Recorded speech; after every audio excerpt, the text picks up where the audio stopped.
തീർന്നടേ, നീ തീർന്നു. ഇനി നീയില്ല. പേ പിടിച്ച് ചത്തുന്ന് ഞാൻ കൂട്ടിക്കൊള്ളാം.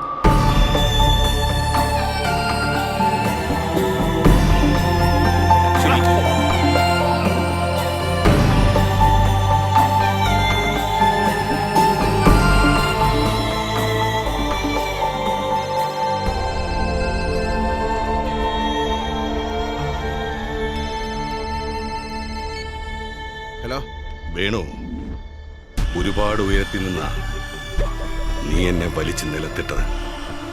സന്തോഷം അറിയിക്കാൻ വിളിച്ചതാ. ഒരു നല്ല മുറിവും പിന്നീട് അത് ഉണങ്ങുമ്പോൾ എനിക്ക് കിട്ടുന്ന മൂർച്ചയും എനിക്കറിയാം. അത് നീയും അറിയും.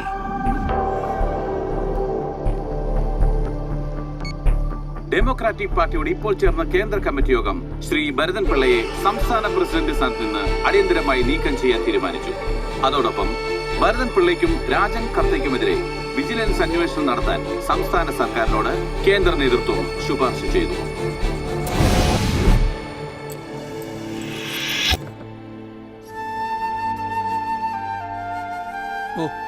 ഒരു വല്ലാത്ത ചെയ്ത്തായി പോയി. സാരമില്ല, ഞാൻ ക്ഷമിച്ചു. ഒരു ദിവസം കൂടെ വൈകിയിരുന്നെങ്കിലേ അവളെ പിരിച്ചുവിടാൻ കുടുംബ കോടതിന് മുമ്പ് ക്യൂ നിൽക്കേണ്ടി വന്നതാണ്. ഞാൻ ക്ഷമിച്ചു. ഞാൻ ക്ഷമിക്കില്ല. എന്റെ NBA അഡ്രസ് അവള് കീറിക്കളഞ്ഞ. നിങ്ങളുടെ കാര്യമല്ല അവൻ പറഞ്ഞത്. പിന്നെ ഭരതൻ പിള്ള ഇന്ന് മുഖ്യമന്ത്രി ആയിട്ടിരിക്കേണ്ട ആളാവാ. ഇന്ന് വെറും സ്റ്റേറ്റ് കമ്മിറ്റി മെമ്പർ മാത്രം. ആ പ്രവാസി മലയാളിയായ രാജൻ കർത്തയെ കുറിച്ച് കേട്ടിട്ട് 5 കൊല്ലമായി. ഇവന്മാരൊക്കെ അവന്മാരുടെ ആൾക്കാരാ. കാര്യമൊക്കെ ശരി. എളുപ്പം പറഞ്ഞോട്. ഓക്കേ. വിശക്കുന്നടാ കോപ്പേ, വണ്ടി എടുക്ക.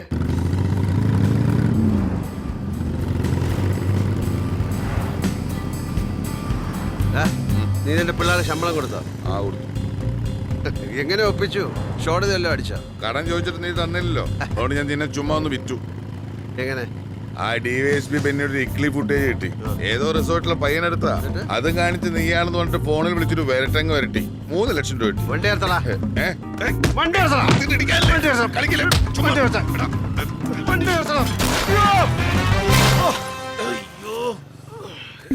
നിന്നെ കൊല്ലും ഞാൻ.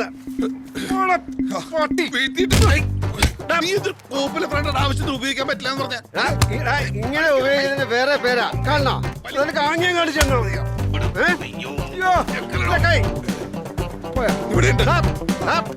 നീ എന്റെ നിന്നെ ഞാൻ ഉപയോഗിച്ച് കാണിച്ചു. എന്താണോ അവിടെ? പാതിരയ്ക്ക് റോഡിൽ കിടന്നൊരു കയ്യാങ്കളി. അത് ഞങ്ങളിങ്ങനെ വെറുതെ എക്സസൈസ് ചെയ്യാൻ ഇറങ്ങിയതാ. എക്സർസൈസാ? നട്ട പാതിരയ്ക്ക് എക്സർസൈസ്. ഞാൻ വന്നോളാം.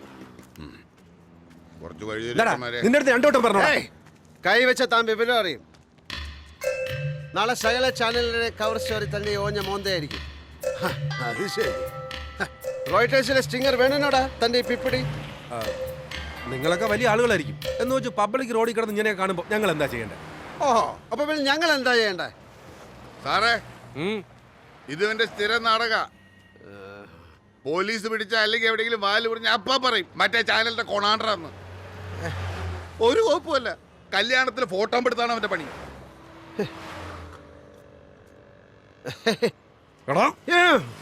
ഞാൻ വന്നോളാം. നടക്കണേ കൊണ്ട് വരൂ. നീടാ ഫ്രാൻസിസേ, ഇവന്മാരുടെ ബൈക്ക് സ്റ്റേഷനിലേക്ക് എടുത്തോ. 1 ലിറ്റർ പെട്രോൾ അടിച്ചോണേ.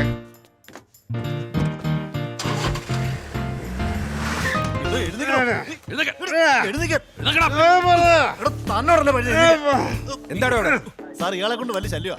പരാന്ത കിടന്ന് ബെഞ്ച് ഇവിടെ കൊണ്ടിട്ട് കിടക്കാൻ ലോക്കപ്പ് പറഞ്ഞാ അല്ലെ ഞാൻ അവിടെ തന്നെ നടക്കും. 10 മണിക്ക് പാല് കുടിച്ച് കിടക്കുന്ന ശീലം. ഇതൊരു പുലിവാലായല്ലോ. FIR എഴുതുകയും ചെയ്തു.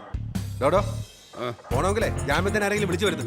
ഓ, ഞങ്ങൾക്ക് ആരുമില്ല സാറേ. അനാഥര. ജനസേവ ശിശുഭവനിന്ന് വരിക. സാറേ സാറേ ആ ഫാൻ എന്നിട്ട് പറഞ്ഞു കേട്ടില്ലേ? ഫാൻ ഇടാൻ.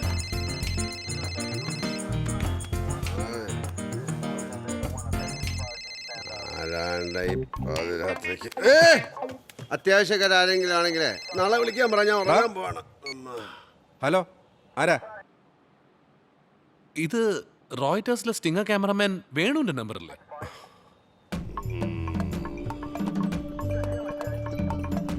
ആരാ സാറേ? ശിശുഭവനിൽ നിന്നാണ്. ഹലോ, ഞാൻ അഡ്വക്കേറ്റ് മണിലാൽ. എന്താ കേസ്? വക്കീലെ, ആളറിയാതെ പറ്റിപ്പോയതാ. എന്നെ കുഴപ്പിക്കുന്ന ആ സാറിനോടൊന്ന് പറഞ്ഞേക്കണേ. പോലീസ് ശകാതെ പാതിരാത്രിക്ക് പെട്രോളിംഗ് എന്നൊക്കെ പറഞ്ഞ് എന്നെ മുമ്പേ വന്ന് പെട്ട കണ്ടല്ലോ. കേട്ടല്ലോ. Thanks a lot. ഓക്കെ വേണു, ഞാൻ വൈകുന്നേരം തൊട്ട് ട്രൈ ചെയ്യുന്നതാ വേണുവിന്റെ നമ്പർ. വേണു എടുത്തില്ല. നിങ്ങളാരാ? മനസ്സിലായില്ല. ഞാൻ അഡ്വക്കേറ്റ് മണിലാൽ. എനിക്കൊരു കാര്യം പറയാനുണ്ടായിരുന്നു. എന്ത് കാര്യം? It's about an exclusive. എന്ത് മലമറിക്കുന്ന എക്സ്ക്ലൂസീവ് ആയാലും ഇന്ന് കാണാൻ പറ്റില്ല വക്കീലെ. നാളെ ഫ്രഷ് ആയിട്ട് കാണാം. ഇവിടെ വണ്ടി എടുക്കണം.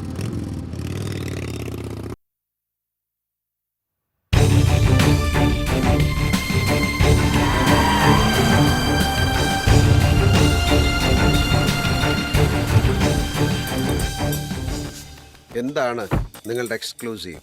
ന്യൂസ് ചാനലുകളുടെ ചരിത്രത്തിൽ ഇനി ഉണ്ടാകാൻ ഇടയില്ലാത്തൊരു എക്സ്ക്ലൂസീവ്. ജീവൻ പണയപ്പെടുത്തി ഷൂട്ട് ചെയ്യേണ്ട ഒരു സ്റ്റോറി. ജീവൻ പണയപ്പെടുത്തി ഞാൻ ഒരുപാട് ഷൂട്ട് ചെയ്തിട്ടുണ്ട്. അത് വിട്, വിഷയത്തിലേക്ക് വാ. വരാം. പക്ഷെ അതിനു മുമ്പ് വേണുവിൽ നിന്നും എനിക്ക് വ്യക്തമായ ഒരു ഉറപ്പ് കിട്ടണം. ഈ എക്സ്ക്ലൂസീവിന്റെ ഇൻഫർമേഷൻ ലഭിച്ചിരിക്കുന്നത് ഒരു പെർട്ടിക്കുലർ ചാനലിനാണ്. അവർക്ക് വേണ്ടി തന്നെ ഈ സ്റ്റോറി ചെയ്യേണ്ടി വരും. അവരുടെ ഒരു റിപ്പോർട്ടറും കൂടെ ഉണ്ടാവും.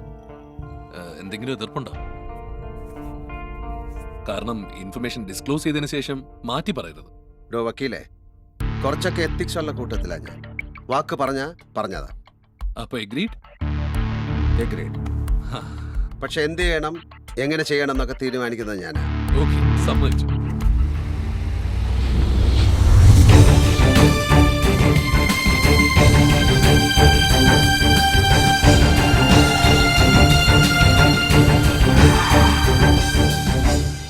അപ്പോ ഞാൻ കാര്യത്തിലേക്ക് കിടക്കാണ്. വേണു ഈ ഓപ്പറേഷനിലൂടെ കവർ ചെയ്യേണ്ടത് ഒരു കൊലപാതകമാണ്. കൊല നടത്തുന്നത് കേരള രാഷ്ട്രീയത്തിലെ ഒരു പ്രമുഖ വ്യക്തിക്ക് വേണ്ടി. സോറി, നിങ്ങൾ ആഗ്രഹിക്കുന്ന രീതിയിൽ എനിക്കിത് ഷൂട്ട് ചെയ്യാൻ പറ്റും. വേണു പ്ലീസ്. വക്കീലെ, വാർത്തയേക്കാൾ പ്രാധാന്യം ഒരു ജീവനാണ്. ഇങ്ങനെ ഒരു ഇൻഫർമേഷൻ കിട്ടിയ സ്ഥിതിക്ക് നമ്മളെല്ലാം രക്ഷിക്കാനാണ് നോക്കേണ്ടത്.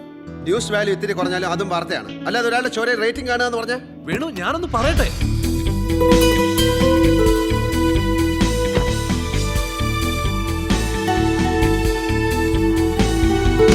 ഒരാളുടെ മരണം ലൈവായി കാണിച്ച് കാശുണ്ടാക്കാനുള്ള കൊതിയുണ്ടായിട്ടല്ല.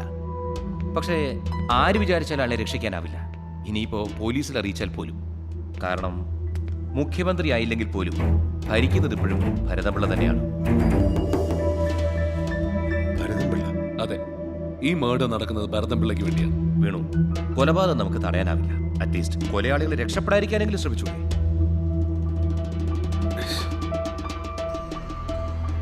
ശരി, ആരാണ് ഇത്? ഭരതപിള്ളയുടെ കൂട്ടത്തിൽ ഒരാൾ. അയാൾ ആരാണ്, എന്താണ് എന്നൊന്നും ഇയാൾ എന്തൊക്കെയാ പറയുന്നത്? ഒരു കാര്യം മാത്രം തറപ്പിച്ച് പറയാം. ഈ ഇൻഫർമേഷൻ 100% ജെന്യുവിനാണ്. പറ. സ്ഥലം, സമയം, തീയതി, പിന്നെ ആ കൂടെ വരുന്ന റിപ്പോർട്ടർ. രേണു,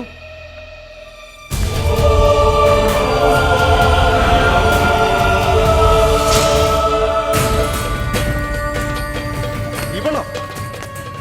ഈ പരിപാടി ഷൂട്ട് ചെയ്യാൻ വേറെ ആളെ നോക്കിയാൽ മതി. ഓക്കെ, എന്നെ അടുത്തടുത്ത് ഡ്രോപ്പ് ചെയ്യും. വേണു, വേണു ഞാനൊന്ന് പറഞ്ഞോട്ടെ. വേണു, അങ്ങനെ അങ്ങ് പോകാൻ പറ്റില്ല. വേണു അഗ്രി ചെയ്തതാണ്. അതുകൊണ്ട് മാത്രമാണ് ഞാൻ ഇൻഫർമേഷൻ ഡിസ്ക്ലോസ് ചെയ്തത്. വലിയ എത്തിക്സ് ഉള്ള ആളാണ്. വാക്ക് പറഞ്ഞ വാക്കാണ്. കൂടെ വരുന്നത് ഇവൾ ഈ അലവലാദിയാണെന്ന് പറഞ്ഞോടാ താൻ. ഏതൊരു റിപ്പോർട്ടർ എന്നല്ലേ ഇയാൾ പറഞ്ഞേ? തന്നോട് ആദ്യമേ പറഞ്ഞോളൂ, എല്ലാ കാര്യങ്ങളും അറിയിച്ചതിന് ശേഷം ഇൻഫർമേഷൻ ഡിസ്ക്ലോസ് ചെയ്താൽ മതി. വേണു, രേണുകയല്ല, ഏതോ റിപ്പോർട്ടർ എക്സ് ഓർ വൈ അങ്ങനെ മാത്രം കണ്ടാൽ മതി. ഒരു പക്ക പ്രൊഫഷണൽ അപ്രോച്ച്. പ്രൊഫഷണൽ ആയിട്ട് തന്നെ പറയുന്നത്. ഇത്രയും റിസ്കി ആയിട്ടുള്ള വർക്ക് ചെയ്യുമ്പോൾ ഞാനുമായിട്ട് ജെല്ലാവുന്ന ആള് വേണം എന്റെ കൂടെ. എന്തായത് പെറ്റി പേഴ്സണൽ ഇഷ്യൂസിന്റെ പേരിൽ ഇത്രയ്ക്ക് സോഷ്യൽ ഇമ്പാക്ട് ഉണ്ടാക്കാവുന്ന ഒരു എക്സ്ക്ലൂസീവ്. അത് ഫ്ലൗട്ടഡ് ആവരുത്. ഇക്കാര്യത്തിൽ രേണുകല്ല നിങ്ങൾക്ക് മറ്റൊരു ഓപ്ഷൻ ഇല്ല. വേണു, എന്ത് കണ്ടീഷൻസ് ഉണ്ടെങ്കിലും വെച്ചോളൂ പ്ലീസ്. പ്ലീസ് വേണു.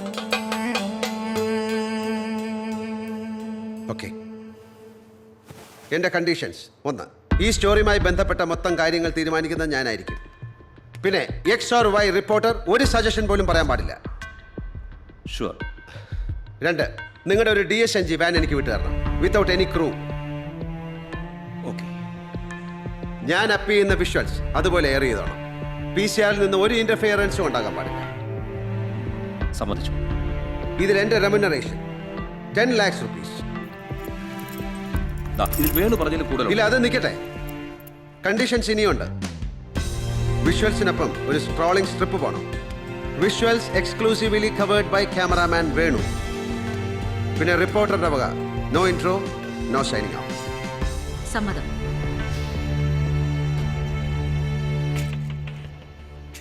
പ്ലാൻ ചെയ്യാനും പ്രിപ്പയർ ചെയ്യാനും നിങ്ങളുടെ മുമ്പിൽ 12 മണിക്കൂറുണ്ട്. ഡീറ്റെയിൽസ് രേണുവിന് അറിയാം. ഓക്കെ. അപ്പോൾ നിങ്ങൾക്ക് ബാറ്റൻ കൈമാറി കഴിയും. Venu, Renuka shake U hand. ഏയ്, അതൊന്നും വേണ്ട. ആ, എന്താ വേണു പറയുന്നത്? നിങ്ങൾ ഒരുമിച്ച് വർക്ക് ചെയ്യേണ്ട വെഞ്ചറല്ലേ? Be professional. വേണു പ്ലീസ്.